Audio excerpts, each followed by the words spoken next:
que se integren los que faltan, ¿verdad? Vuelvo y repito, para los que, ¿verdad?, se agregaron tarde a cada reunión, que, bueno, ya ustedes entraron, ¿verdad?, por la unidad número 4, ya está habilitada. Después que termine la clase estará habilitada una práctica de curso, que se supone, ¿verdad? Yo sé que hay gente que ahora, como hoy nada más tocan 2 horas, porque siempre cuando queda por lo menos una hora, uno pone la práctica para el mismo día, pero como vamos a acabar, digamos, justo, que no van a tener tiempo, hay gente que tiene más clases, pues la voy a, esta sección, habilitarla hasta mañana. Que van a concluir un ejercicio que vamos a empezar ahora. Vamos a hacer un estrato y ustedes hacen el otro. ¿Verdad? Y aparte de eso, pues ya según, ¿verdad?, vayan pasando las horas del día, ya al final del día, y mañana se irán habilitando otras actividades de la unidad. Hay actividades del ensayo de consolidación a manera de repaso, y hay actividades, ¿verdad?, de asentamientos inmediatos y de ejercicios, como vamos a ver, que van a tener ahí disponibles, y otros para la tarea, ¿verdad? O sea, para tareas. O sea, que aparte de la práctica del curso, van a tener que hacer ejercicios, unos que yo planteo y otros del libro. O sea, es importante que ustedes trabajen durante esta semana, ya de aquí al martes al miércoles, pues hayan trabajado en las actividades. Entonces seguimos. Asentamiento por consolidación. Vamos a trabajar este primero de los 2 tipos. Ya vemos que para yo poder calcular este asentamiento, el suelo debe ser arcilloso y debe contener agua en los poros, es decir, debe estar en estado saturado. Entonces fíjense, y ya yo sé que en ese tipo de suelo yo voy a tener este tipo de deformación. Como les decía, hay diferentes métodos para el cálculo de estos hundimientos. Vamos a ver, y es el que vamos a utilizar en la evaluación. Bueno, aunque quitemos los otros, vamos a ir por el método general. Este método general es un método a partir de la curva logaritmo de sigma. Fíjense que en este método dice que el delta H, ya sabemos que esa simbología corresponde a asentamiento, a hundimiento, pero C, es decir, por consolidación, es igual al delta E, o sea, el incremento en la relación de vacíos del suelo, entre 1 más la relación de vacío inicial por el espesor compresible. Ya hace unos minutos explicamos lo que es el espesor compresible. No quiere decir que sea el espesor del estrato, el H, sino lo que se comprime de ese estrato. Ya sabemos que para definir esto lo hacemos en base a la profundidad activa de asentamientos. Ahora, hace poco dijimos que si se produce la deformación, por ejemplo, en lo que estábamos viendo, tenemos un espesor comprensible de 6 metros, de esos 10, pero entre 0 y 6, en cualquier punto, hay infinitos puntos entre 0 y 6 donde yo puedo calcular la deformación. Ahora, en esos 6 metros lo que ha habido es una variación en la relación de vacío, ya sea porque se aplasten las partículas, porque se acomoden o porque cojan para allá, pero en este caso, como estamos trabajando con asentamiento propio de consolidación, digamos que básicamente la variación va a ser por salida de agua desde los poros. Entonces, ¿cómo yo busco? Fíjense que para yo buscar delta E yo necesito la relación de vacío inicial, es decir, antes de hacer la zapata y la final. Para esto me voy a servir, como dice aquí, de la curva E logaritmo de P, o sea, de presión efectiva. ¿Alguien se acuerda cómo se llama esa curva? ¿Cuál es la curva que a partir del ensayo de consolidación me da las variaciones en la relación de vacío del suelo para un rango de cargas? La curva de compresibilidad, pero. Muy bien, la curva de compresibilidad, ¿verdad? En la curva de compresibilidad, la curva teórica tiene una forma como así, ¿verdad? Esta parte de aquí abajo se hace en escala logarítmica, por eso les dije que tienen que tener papel semilogarítmico de 2 o 3 ciclos, y esta se hace en escala natural. Entonces, después de haber hecho el ensayo, que ya me imagino todo lo que están dando el laboratorio, a manera de repaso se había pedido a los profesores de laboratorio que dieran el ensayo una nueva vez en mecánica de suelo 2. Y también ahora en la unidad, aunque aún no está visible, van a tener unos videos y unas actividades de este ensayo. Entonces, fíjense, esta digamos que es la curva teórica. Muchas veces en laboratorio, para rango de carga pequeño, me va a dar, digamos, un tramo aquí, un tramo como recto, lo que llamamos el tramo virgen. Es decir, que muchas veces si hay linealidad entre los puntos, quiere decir que esa arcilla es normalmente consolidada. Muchas veces entonces en el laboratorio esta curva de compresibilidad puede tener esta forma, ¿verdad? Donde aquí igual tenemos las relaciones de vacío y aquí tiene las presiones, pero simplemente este tramo es este que tenemos aquí, de la curva completa. Todo eso es el tramo de carga y este es el tramo de descarga. Se supone que si yo aumento la carga, fíjense, baja la relación de vacíos. Y si yo descargara, porque el ensayo permite ir quitando como las pesas, entonces, al disminuir la presión, hay una ligera recuperación en el volumen de vacíos, como que se hincha la muestra. Entonces, entre más, digamos, extenso es este tramo, el tramo de descarga, como que se devuelve el asunto, indica la existencia de una arcilla expansiva. Casi siempre esas arcillas tipo morilonita tienen este tramo bastante pronunciado y ya eso hace que el geotécnico proceda a hacer el ensayo Lambert, donde ya medimos la capacidad exactamente de expansión del suelo, que ya está fuera de grado ese ensayo. Entonces, básicamente, fíjense que si yo tengo esto, usted dirá, ¿y qué yo voy a hacer con esa curva? Bueno, a mí me pueden dar distintos puntos de P, o sea, para cada día se tiene en el ensayo una presión con una relación de vacío final. Vamos a suponer que usted tenga 2, 3 valores, que usted tenga esto. Usted va a unir esos puntos y ya usted va a tener, digamos, esa variación. Entonces, después, ¿qué usted hace para buscar entonces la relación de vacío?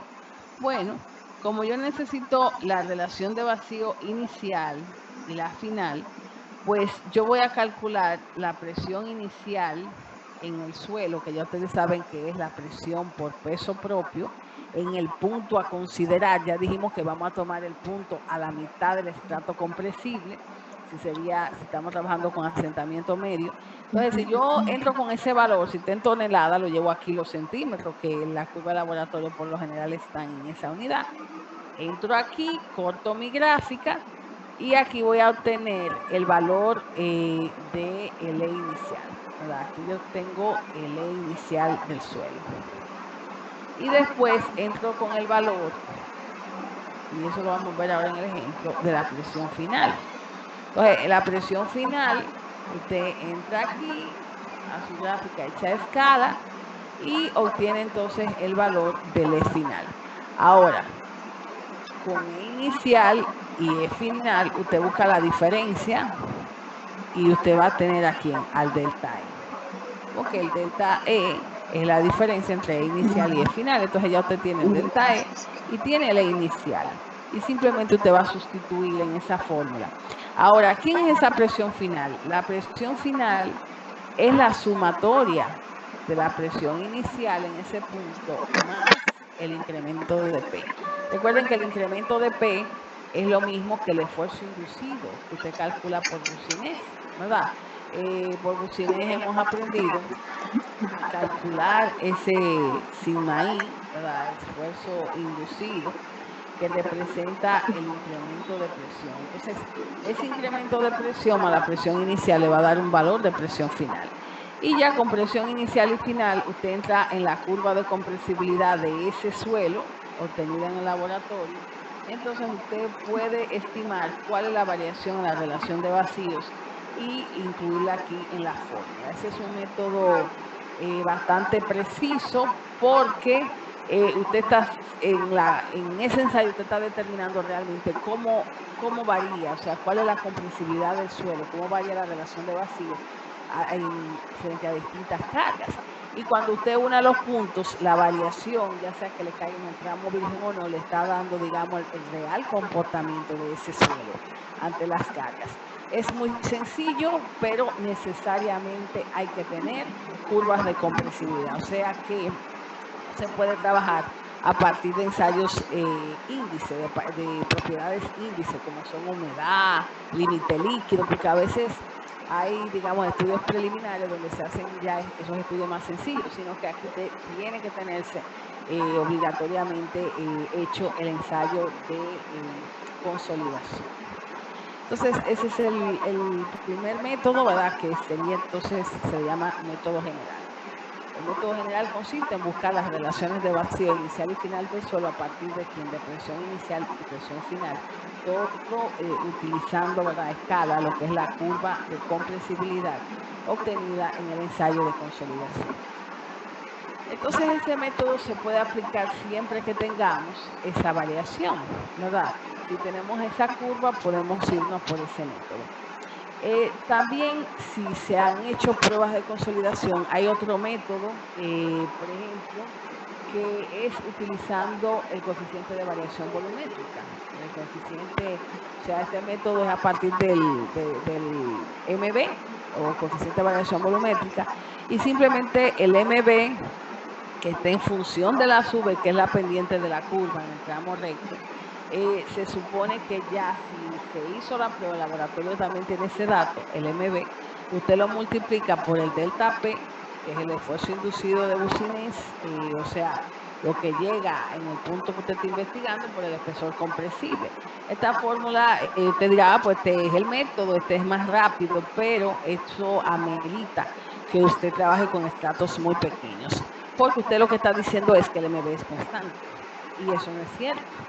A medida aumenta el estrato de arcilla, el coeficiente puede variar. Entonces, por eso cuando se usa ese método, se recomienda subdividir el estrato que usted está investigando en capas más pequeñas. Tengo 6 metros que voy a analizar, como ahorita. Pues déjame dividirlo en 6 capas imaginarias de 1 metro, o en 12 de punto 50.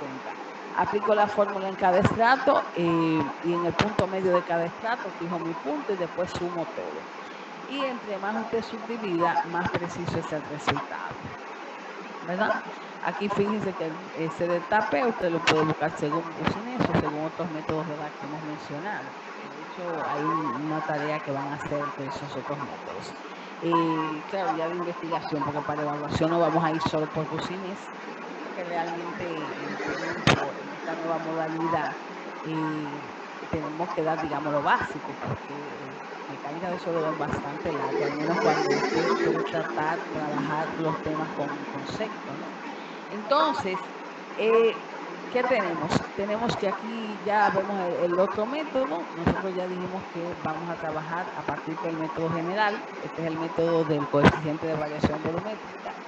Pero para ambos métodos necesariamente, como yo tengo el MB, bueno, a partir de la curva de compresibilidad, o sea, tengo que haber hecho estudios de prueba, mejor dicho, de consolidación. Entonces, ¿qué pasa si yo no tengo datos de la prueba de consolidación de laboratorio, sino pruebas muy elementales, como son una humedad, un límite líquido, pruebas básicamente de plasticidad de esa arcilla? Bueno, podemos usar fórmulas, ¿verdad? Que estas fórmulas, si ustedes ven, tienen el C sub C, que es el índice de compresión, y el C sub C, que es el índice de abultamiento, ¿verdad?, que es el tramo de descarga. Realmente son coeficientes que tienen que ver con la consolidación, pero que hay relaciones empíricas que pueden estimar por dónde anda ese valor, porque están correlacionados con la plasticidad. Por ejemplo, para el índice de compresión, Scranton plantea esta ecuación bastante sencilla. O sea, yo puedo tener el índice de compresión como 0.009 del límite líquido, claro, entrado en porcentaje, como una humedad, y usted le quita 10. Ya ese será su C/C. Y su C/S, o índice de abultamiento, usted lo toma entre 0.20 a 0.30 de este valor que le dio C/C. Entonces, una vez que usted estima eso, fíjense que aquí usted no necesita curva, usted lo que necesita son valores de límite líquido. Entonces, al final usted pudiera usar estas expresiones. Si la arcilla es normalmente consolidada, te va a usar esta expresión. Cuando tenemos ahí esfuerzo inicial más el delta esfuerzo, eso es la presión final. Eso es la presión final y si más su cero, por ejemplo, aquí, la presión inicial, ¿verdad? Ahora, fíjense, para yo poder aplicar estas fórmulas y saber si uso esta o si uso estas otras, yo tengo que saber si la arcilla, por ejemplo, está normalmente consolidada o si la arcilla está preconsolidada. Usted dirá, bueno, pero eso para yo conocer la carga de preconsolidación, que es la carga que antes de usted aplicar la que usted está aplicando, ya consolidó el suelo, yo tengo que hacer las curvas del ensayo, usar métodos como el de Casagrande. Entonces, usted dirá ahí entonces, porque si no tengo estos ensayos hechos, entonces simplemente nos vamos a ir. Déjame ver si puedo compartir pantalla por el concepto del índice de liquidez.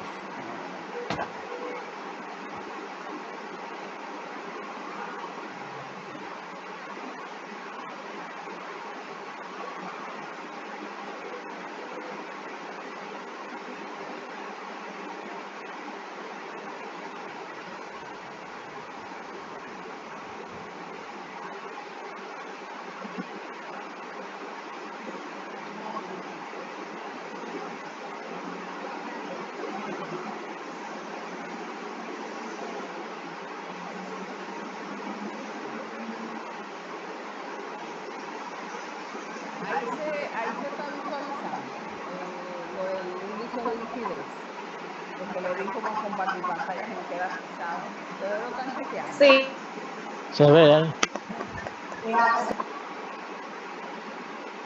Ok, denme un minuto.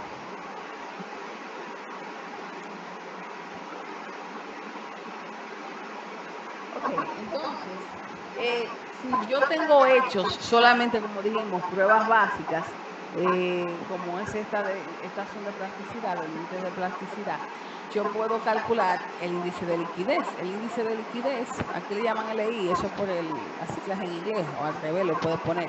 El índice de liquidez es la humedad del suelo en ese momento, en in situ, menos el límite plástico, dividida entre quién, entre el I sub P, porque el límite líquido menos el límite plástico es el índice de plástico. Entonces, si a la humedad usted le quita el valor del límite plástico y lo divide entre el I sub P, le da el índice de liquidez. Cuando un suelo tiene ese índice muy bajo, es decir, menor que 1, incluso puede ser negativo, eso indica sobreconsolidación. Quiere decir que la arcilla está sobreconsolidada. Lo pueden anotar por ahí, o no sé si ya lo habían estudiado en suelo 1. A veces el índice de liquidez uno lo da muy rápido, ¿verdad? Pero uno de las, digamos, de las aplicaciones es usted saber si el suelo está preconsolidado o no. Ahora, cuando ese índice está cercano a 1 o mayor que 1, indica pues que la arcilla es normalmente consolidada. Fíjense que usted no está haciendo pruebas de consolidación, pero ya más o menos usted tiene un indicativo. Cerca de 1, un poco mayor que 1, pues tenemos arcillas normalmente consolidadas, pero si da menos que 1, claro, cuando da muy cercano a 1, ya uno lo toma a punto 90, uno la toma como 1, pero si es muy bajito o negativo, quiere decir que la arcilla, y ya eso quiere decir entonces que el límite plástico supera la humedad natural del suelo, quiere decir que ya hay una historia de esfuerzos. Cuando yo digo qué significa que hay una historia de esfuerzos, es, por ejemplo, cuando usted construye una arcilla que nunca se había construido, esa arcilla cuando empiece a cargar, o sea, cuando usted haga sus zapatas, esa arcilla va a entrar en consolidación y va a ser una arcilla normalmente consolidada en el tramo virgen. Pero si usted en vez de construir en ese solar que nunca se ha construido, usted compra un edificio que tiene 40 años, no me venga a mí nadie a decir que en 40 años esa arcilla cargada, ya la consolidación debe estar terminando Es decir, ya se ha evacuado mucha agua desde el volumen de vacío. El proceso de consolidación está muy avanzado, tiene ya una carga. Y si usted va a demoler el edificio y hacer otra estructura, ya ese suelo cuenta con una carga de preconsolidación. Ahora hay dos casos: que su carga sea mayor que la de preconsolidación. A usted tumbó un edificio de 4 niveles y ahora va a ser una torre de 10, ahí su carga es mayor. O puede ser que su carga sea menor que la de preconsolidación y que usted diga, bueno, yo tumbé un edificio de 4 niveles, pero voy a hacer una casita de un nivel. Pero en ambos casos, como quiera, van a producirse deformaciones. Claro que las deformaciones, cuando la carga es mayor que la de preconsolidación, van a ser mayores que en el otro caso, pero de todas maneras, si ya hay una historia de esfuerzos, o sea, si el suelo está sobreconsolidado, se va a deformar mucho menos que en el caso de arcillas normalmente consolidadas, sin una historia de esfuerzos. Entonces, el índice de liquidez lo que me va a decir aquí, como ahí yo tengo dos fórmulas, si la arcilla está preconsolidada o no, pues ya yo sé que si yo, a partir de lo único que tengo, que son ensayos de plasticidad, ensayo de humedad, si yo puedo buscar el índice de liquidez y si me da un valor muy bajito o negativo, ya eso indica que solo tiene una historia de esfuerzos. Puse la tercera de mi clase de suelo 1. Entonces, volvamos aquí. Entonces, como les decía, nosotros ya para términos de evaluación no vamos a trabajar con este caso, pero se lo quise plantear porque muchas veces lo único que contamos para un cálculo rápido de asentamiento son datos de plasticidad. Entonces ya ustedes saben que, fíjense que en esa fórmula entra el C sub C y el CS. El CS lo van a tomar en función de este valor y este en función del límite líquido. Y para saber luego si la arcilla está o no preconsolidada, pues ustedes hacen el chequeo con el índice de liquidez. Ya otros factores como son el H, la relación de vacío inicial se puede tener de dato, ¿verdad? Porque eso nada más hay que hacerle una gravedad específica de sólido al material para buscar el volumen de sólido, y el volumen de la muestra se conoce en laboratorio. Y ya esos valores, pues necesitamos presiones iniciales y delta P, ¿verdad? Podemos aplicar bocinas. Entonces aquí tenemos todas las fórmulas, todas están en función del C sub S o del C sub C. Entonces aquí hay una nota que yo les puse, bueno, que sin embargo, si tenemos ya la curva, ¿verdad? Ya simplemente podemos escoger la relación de vacíos para ese rango de presiones de la curva de compresibilidad. Un método más preciso, y lo ideal es que sí, que usted obtenga esa curva a partir de ese ensayo, porque eso le da el real comportamiento y la variación le cae en el tramo que es, si le da recto, si le da menos recto, porque ahí está realmente cómo se comporta la relación de vacíos frente a esas cargas. Entonces vamos a ver un ejemplo. Aquí tenemos un suelo estratificado. Bueno, esto es CH1 y CH2. Y se determina el asentamiento total por consolidación primaria bajo el cimiento mostrado. Aquí tenemos una cimentación, recibe la carga de 500 toneladas de esta columna. Y fíjense que el área es de 4x3. Antes del desplante hay un cambio de suelo. Aquí tenemos esto, nivel freático por acá. Es decir, que las dos arcillas están bajo el nivel freático, están saturadas. Es decir, que pudieran consolidarse. Pero para yo saber si se consolidan o no, si voy a calcular ese asentamiento, tengo que calcular la profundidad activa, como dijimos. Esta tiene 3.5 y esta tiene 8. Y luego está la roca. O sea que hay dos estratos. Esta es la planta es de 4x3. Y como no me indican, pero si hay un punto A, cuando me piden el asentamiento, yo siempre, si no me especifican el punto, voy a elegir el punto debajo del centroide, que es donde se concentra toda la carga. Hay mayor concentración y mayor deformación. Bueno, me pudieron haber puesto y decir que calcule el hundimiento debajo de la esquina o debajo de un punto por aquí que quizá está debajo de la pared del vecino, ¿verdad? De la verja. y yo quiero saber si esta construcción me va a producir un hundimiento ahí, me va a dañar eso. Es decir, que yo puedo calcular el asentamiento en cualquier parte, pero lo vamos a enfocar aquí en el punto A, que sería debajo del centro, ¿verdad? Están dando las curvas de compresibilidad, o sea que hay ensayos de consolidación. Está para el estrato 1, que es el primero, y está para el estrato 2. Fíjense que no me dieron muchos puntos, nada más 2 puntos en cada caso, que ustedes para acabar el ejercicio tienen que graficarlo a escala. Aquí sería escala logarítmica, usted va a empezar, por ejemplo, 0.1, 1 y 10. Y aquí ya la puede poner de punto 10 en punto 10, de punto 20 en punto 20, como usted quiere, escala natural. Entonces fíjense que aquí hay 2 puntos, 1 con punto 90 y 10 con punto 20. Después que usted grafique eso, pues fíjense que cayó en tramo virgen, así ya normalmente consolidada.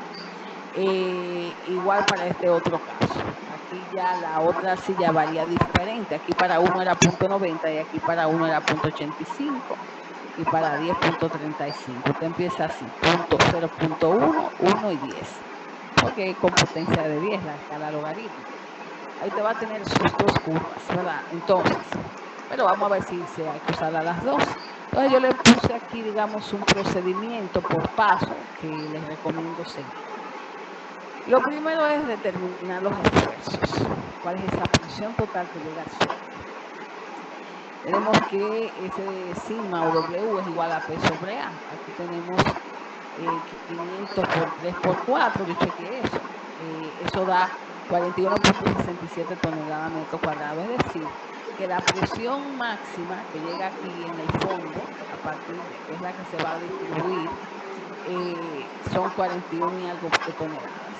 Ahora, ¿qué pasa? Yo incluí el cálculo del esfuerzo efectivo. Fíjense que a ese P sobre A, de 41.67, yo le estoy restando el peso de todo lo que está hasta el nivel de desplante. Mírenlo aquí. 1.5 por 1.30, a 0.70 por 1.75, con todo y agua. Es decir, la presión por peso propio, diríamos, desde la superficie hasta aquí. Y se la estoy quitando. ¿Por qué? Porque hay una teoría en geotecnia se llama teoría de cimentaciones compensadas, que realmente dice que lo que produce asentamiento en el suelo no es la carga que usted aplica, sino la carga nueva que usted aplica, a la que el suelo no está acostumbrado. Es decir, que a ese nivel aquí, donde yo estoy aplicando las 40 y tanto de toneladas, ya el suelo estaba adaptado a ese peso. O sea, estoy hablando antes de hacer la cimentación. Había un peso propio a ese nivel de una cantidad. Entonces, la diferencia entre lo que estamos mandando y lo que el suelo estaba acostumbrado es a lo que se llama el esfuerzo efectivo. Mírenlo ahí. Eso me da, en vez de 41.67, entonces yo trabajaría con 38.49. Muchas veces usted revisa ejemplos en algunas bibliografías y usted ve que ese paso no lo hacen porque, por ejemplo, en este caso no era necesario porque lo que le estamos restando es prácticamente muy poco. O sea, va a quedar, digamos, en el mismo rango de asentamientos, pero usted se imagina que hubieran habido varios niveles de sótano, que allá abajo donde realmente el suelo está recibiendo la carga, si usted le restara todo el peso del suelo desalojado, el suelo estaba acostumbrado a una gran presión, entonces ahí ya la diferencia no sería insignificante, sería una diferencia importante, lo cual reduce significativamente el valor de asentamiento. Si no lo tomamos en cuenta, entonces estaríamos sobrediseñando. Entonces es importante acostumbrarse a mejor a quitar lo que hay hasta el nivel o el punto más bajo de apoyo. O sea, teóricamente ya, no entiendo ahora, se supone teóricamente que si la carga que usted envía fuera igual al peso del suelo desalojado, por ejemplo, no hubiera asentamientos. Eso se llama la cimentación compensada. Dígame ya. ¿No sería lo mismo comenzar a calcular desde el fondo de la zapata?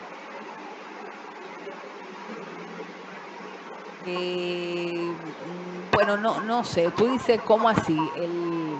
El peso propio. Usted dice que hay que quitarle el peso propio del suelo que está por encima. Pero no sería lo mismo comenzar desde el fondo hacia abajo. Y no, yo como que no entiendo lo que me dices. O sea, tú dices que en vez de yo multiplicar 1,5 por 1,30, multiplicar esto primero y se lo sumara. Y usted dice que hay que sacarle ese peso propio, pero si hay que sacárselo, entonces mejor no utilizarlo. Comenzar de ahí para abajo. Pero es No. que, oiga, es que yo, ok, yo le estoy quitando ese valor, pero ese valor no está contenido aquí. No sé si usted me entiende. Vamos a suponer algo.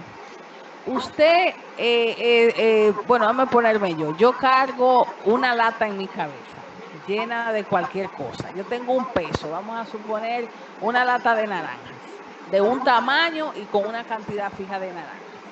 Entonces usted me dice, a partir de mañana ya usted no va a cargar esa lata que usted tiene de naranja, usted va a cargar esta otra. O usted va a cargar, por ejemplo, esta otra de naranjas igual, pero es el doble de lo que usted cargaba. Entonces, ¿qué pasa? Que si yo estoy cargando el doble y le digo, no, ya a mí me duele el cuello, lo que me está causando el problema no es la cantidad de naranjas igual a la que yo tenía. O sea, usted me dice, bueno, tú vas a cargar 10 libras. Y yo cargaba 5, por decir algo, por lo que me está matando son las 5 nuevas. Pero, o a lo mejor, ¿qué te digo? Son de manzana que tú me la estás dando y yo cargaba antes de naranja. Lo que le quiero decir es, o sea, este peso yo se lo estoy quitando, no porque esto lo contenga, sino porque el suelo antes estaba acostumbrado a ese peso. ¿Me entendió? Sí, ya entendí. Exacto, que no es de que yo te voy a quitar la naranja de ahí adentro, ahí ni siquiera hay naranja, tú me estás poniendo el doble del peso de manzanas, pero ya yo estaba acostumbrado a un peso. Entonces, yo lo que quiero ver ahora, ¿qué es lo que me está produciendo la perturbación, la deformación? Porque la carga anterior no me la producía. Entonces, eso es una teoría, como le digo, hay algunos autores que no la usan, otros sí, pero está bastante difundida. O sea que realmente, si tú le restas a esto, te está quedando, digamos, la real carga que está produciendo el daño, el asentamiento. Y de hecho, por ejemplo, en algunas ciudades con mucho asentamiento, por ejemplo, Ciudad México y otras ciudades, a veces usted ve edificios o estructuras de un nivel, de 2 niveles, con 3 niveles de sótano. Y es precisamente porque hay una deformación excesiva y ellos quieren compensar. En vez de hacerlo hacia arriba, lo hacen hacia abajo. Pero eso, digamos, también incluye otros costos. Pero realmente, o sea, por eso digo, teóricamente, si tú mandaron una carga igual a la que el suelo estaba acostumbrado, al peso del suelo desalojado, no hubiera asentamientos, ¿verdad? Pero nunca se llega, digamos, a compensar totalmente. Entonces, ese paso, digamos, opcional, a mí me gusta hacerlo porque ya cuando hay sótanos, pues realmente la diferencia es significativa. Y es cierto que es lo nuevo lo que está perturbando el suelo. Sí, y ya entiendo también tu pregunta, porque a veces uno dice, bueno, pues si le quito algo mejor no lo incluyo, pero es que esto es otra cosa, esta es la carga ya de la estructura y esta es la carga por peso propio que el suelo estaba acostumbrado a ese nivel. Entonces, después que ya tenemos las cargas, lo siguiente es determinar la profundidad activa, porque así yo tengo que ver en cada estrato qué es lo que se comprime. Tenemos distintos métodos, TERSAT y PET, pero dijimos que nos vamos a ir por este método empírico de 2P. Como la zapata es de 3x4, sería 2x3, 6. ¿Verdad? 2x3, 6. Es decir, que si hay 6 metros por debajo del punto de aplicación de la carga que se están deformando, o mejor dicho, que la carga se hace igual a un 10%, ahí debí coger, espérate, que es, ok, si aquí yo digo, bueno, son 6, ¿qué significa eso? Que ya en 6 metros de profundidad los esfuerzos están cercanos a un 10%. Es decir, que de ahí en adelante ya yo me olvido,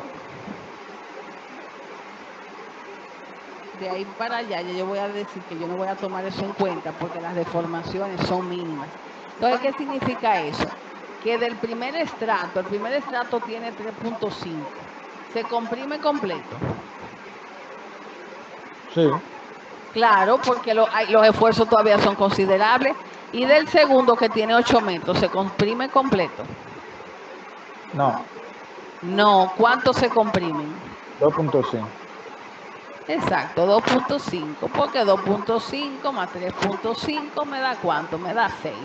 Es decir, que si yo voy a tener un punto de cálculo en el primer, aquí en el primer estrato, yo fijaría aquí un punto como en la mitad de ¿quién? De 3.5.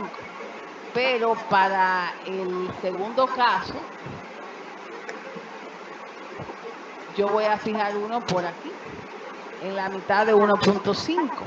Es decir, porque del primer estrato se me comprime completamente. Su H es 3.5, pero su HC es el mismo 3.5. Ahora, del segundo estrato, yo tengo 8 metros de profundidad, eso es H, pero el espesor compresible son, aquí los 2.5. Es decir, que una cosa es el espesor del estrato y otro es el que se comprime. Entonces, si los 6 metros son mayores que 3.5, ya yo sé que la deformación pasa al segundo estrato. Si ahí eso me da 6 y el primer estrato hubiera tenido, qué sé yo, 7 metros, aunque aquí hubiera habido una arcilla altamente compresible, ya yo no la tengo que tomar en cuenta porque si esto fuera 7, los esfuerzos se hacen despreciables a 6 y nada más hubiera tenido que analizar el primer estrato. Entonces, por eso es que le digo que antes de empezar el cálculo por estrato, usted tiene que chequear el espesor compresible, así me quedó ese punto ahí, tiene que chequear el espesor compresible para saber si ese espesor pasa al segundo estrato. Por ejemplo, aquí vemos que sí, que pasó, ¿verdad? Vimos que del otro estrato va a tomar 2.5, entonces por eso yo digo que el asentamiento total por consolidación va a ser la suma del que se produce en el estrato 1 y de la parte que se produce en el estrato 2. Porque aunque no se comprime entero, hay una parte de ese estrato que se va a deformar. Entonces, a mí siempre me gusta, antes de empezar a trabajar con los estratos, definir el espesor compresible de cada estrato y en qué punto yo voy a trabajar. El primer estrato, ya dijimos, tiene 3.5 metros. ¿Cuál es el espesor comprensible? 3.5. Del estrato 2 tengo un espesor de 8 y de esos 8 nada más se comprimen 2.5. Ahora, mi punto de cálculo, yo digo, ¿qué es lo que yo estoy buscando? Asentamientos, pero los asentamientos y deformación se producen en todos los puntos. O sea, si ya dijimos que es hasta 6, entre 0 y 6 yo puedo calcular el asentamiento en cualquier punto, a 4.5, a 5. Ahora, el mayor, el máximo, estará en Z0, que es donde llega más carga, y el menor estará a 6 metros del punto de aplicación de la carga. Entonces, yo tengo que establecer en cada estrato, digamos, un punto intermedio. Entonces dijimos que aquí entre 3.5 yo voy a trabajar a la mitad, que sería 1.75. En el estrato 2, fíjense, a la mitad de 2.5. Ahora, a esa mitad yo tengo que sumarle el espesor del primer estrato. ¿Por qué? Porque cuando trabajamos con bucinés, el Z, recuerden que es una coordenada. En este primer caso, fíjense, yo voy a tener de ahí hasta ahí, mi Z es desde el punto de aplicación hasta el punto que está a la mitad de 3.5, entonces dijimos que eso es 1.75. Ahora, para yo calcular el otro punto, ya dijimos que va a estar a la mitad de 2.5, pero yo tengo que referirlo desde arriba, porque el Z de bucinés va desde el punto de aplicación de la carga, que es el fondo de la zapata, hasta el punto considerado. Entonces este es mi punto número 1, que voy a calcular para el estrato 1, y después cuando vaya a calcular el estrato 2, voy a estar aquí. Eso va a estar, ¿verdad? En la mitad de esos 2.5 que dijimos. Entonces voy a calcular presión inicial y presión final en ese punto 1 para entrar a la gráfica y buscar cómo varió la relación de vacíos. Así calculo el asentamiento y luego busco presión inicial y presión final en el punto 2, eso es para el estrato 2, y entro en la curva número 2. Y ya ese es el procedimiento, bastante sencillo.